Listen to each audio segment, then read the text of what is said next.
Tansa, Wild Killer here.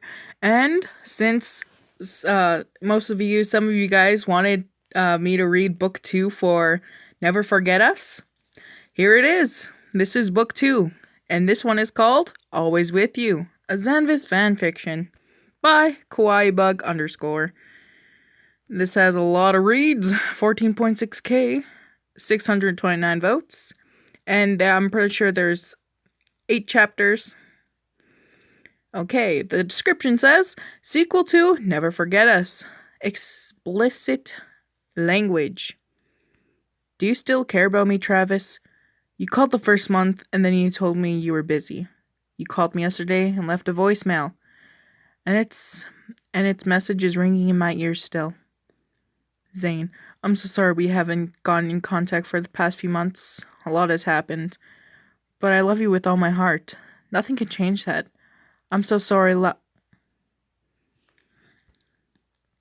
Before reading, this is book 2. Book 1 is Never Forget Us. Read Never Forget Us before reading. Or don't. It's your life. Okay, let's see.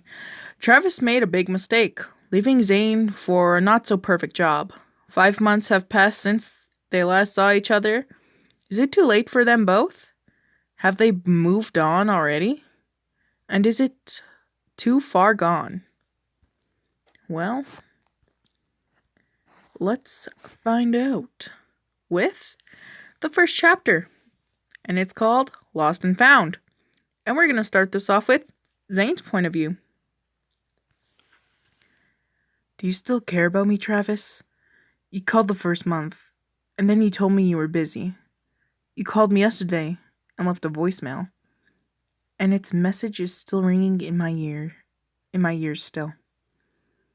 Zane, I'm sorry we haven't gotten in contact for the past few months. A lot has happened, but I love you with all my heart. Nothing can change that. I'm so sorry, I sighed. I looked over at the wall, the pictures of the two of us on the wall. I don't want to get up.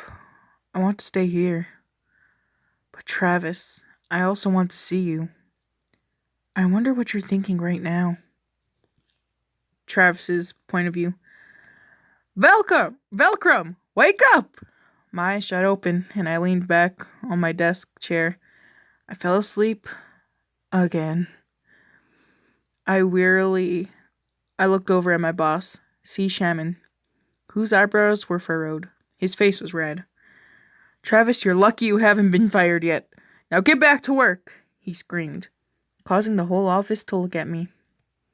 Yes, sir, I stuttered and nodded, getting back on the computer. This job is awful. It doesn't pay much, and New York City is too big for me. I was stupid enough to leave Zane for this. I sighed and started typing. The coding which I had grown accustomed to. As much as I try to block it out, I know this is the final straw. I'm going to get fired tonight. There's no doubt about it. Time skip to later that night.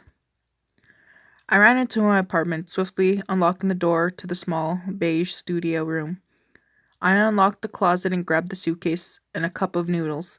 Leaning on the wall to catch my breath, I looked over at the clock. It's 10:30. I can catch the 1 a.m. flight if I haul my ass. I quickly ate ramen and grabbed my luggage and rushed onto the streets. I hopped into a taxi and off to the airport. I have nothing to lose but you, Zane. I'm coming home. Zane's point of view.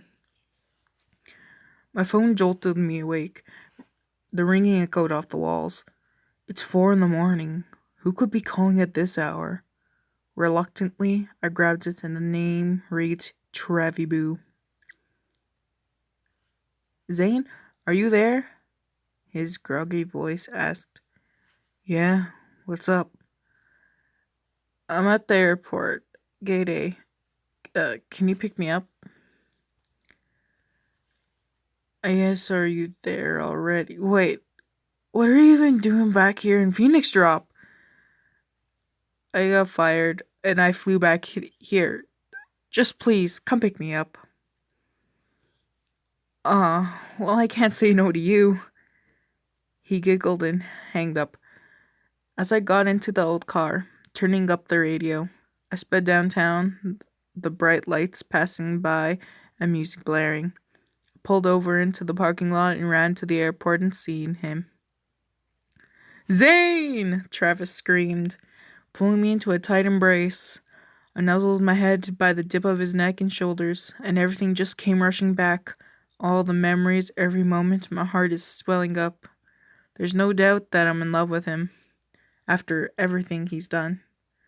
We pull apart, and his jade eyes drew me back in. I put my hands around his face and drew him in for a kiss. He kissed back, and we were lost for an eternity.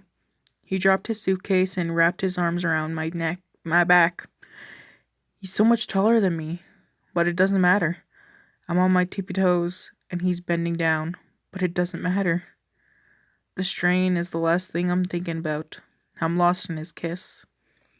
After everything that's happened, everything we have been through, this is all I ever wanted. He grabbed my hand and we walked out. Everyone was staring at us. Zane? Yeah, Travis? I have a lot to tell you. A lot happened in New York, and I'm sorry. What happened, Travis? Well... And that's the end of the first chapter. Cliffhanger! So, like if you liked, comment what do you think's gonna happen next? Subscribe if you want to, and I'll see you guys in the next chapter. See ya!